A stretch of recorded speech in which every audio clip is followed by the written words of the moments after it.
Hello, and welcome to another edition of Your County at Work, the show that brings you to the front lines of hardworking men and women of Newcastle County government.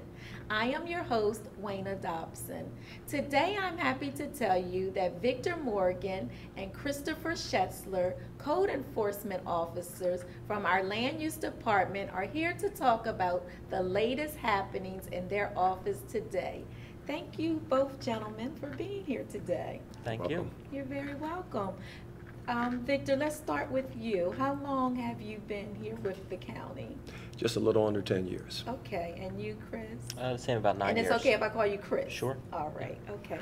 So, Victor, tell us, what is the responsibility of a code enforcer? We go out into the community based on primarily complaints, and we investigate any of 10 primary complaints and a number of others from high grass and unregistered cars and things like that, mostly, and other things that are code violations. And then we give out violations to get those things corrected.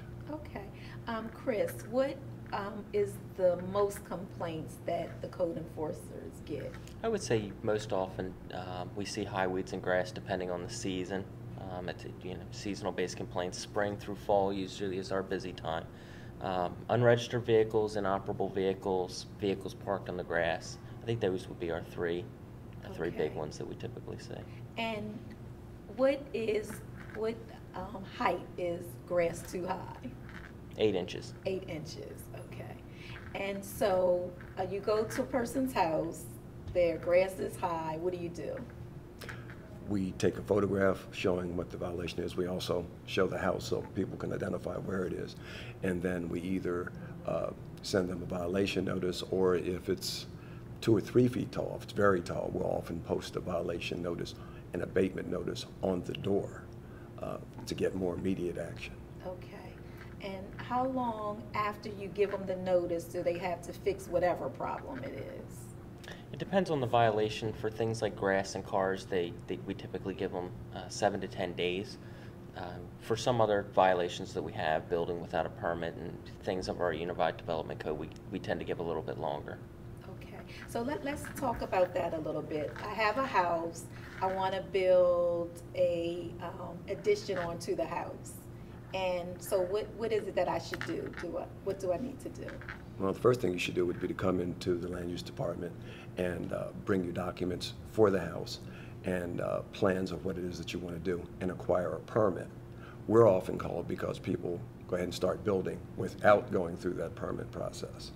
And so is it like a neighbor? Like, who's the one that would call if someone doesn't have the proper permit? How would we know that they don't have a permit? Well, we're required anytime we want to build something to put a permit in the window, and it should be on display. So anytime there's work going on and there's not a permit displayed, we assume there isn't a permit, although in some cases there are and they just didn't put it up. Okay, all right. So what other things within the house? Because I mean, we have all of Newcastle County viewers watching. It's probably that time of the year where people are thinking about doing additions to their houses. What are some other things that they need a permit for? Well, that's a little bit more. There's a broad scope of stuff that you need permits for. It would all depend on the construction. The biggest advice that I would give anybody that's looking to build anything is to call our permitting folks down in the land use department. Their number would be 395-5400, and go ahead and just let them know exactly what you want to build, and they can give you some advice on if you need a permit or not, and who you need to speak to. Okay. Tell me what does a day look like to a code enforcer? I mean, do you come into the office and go out in the field, or do you only go out in the field if you're called out in the field? How does that work? Well, we are almost 100% complaint driven. What typically happens is people will call in complaints during the day, or they can even register their complaints online with our online system. And once that's done, each officer is assigned a district within the county. Each morning we come into work, we review our district, we take a look at what complaints have come in, and we go ahead and respond to those complaints. We also follow up on complaints that we have that are currently pending.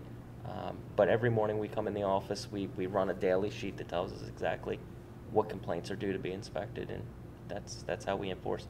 Again, we're almost 100% complaint driven. We do have the discretion if we see something out there to go ahead and issue a violation for it, but most of our day is taking care of constituent complaints. Okay.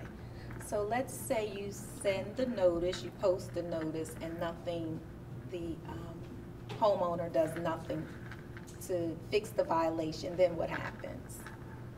Well, from there, we would do one of several things. They may get a ticket based on the fact that they didn't correct the violation within a given period of time.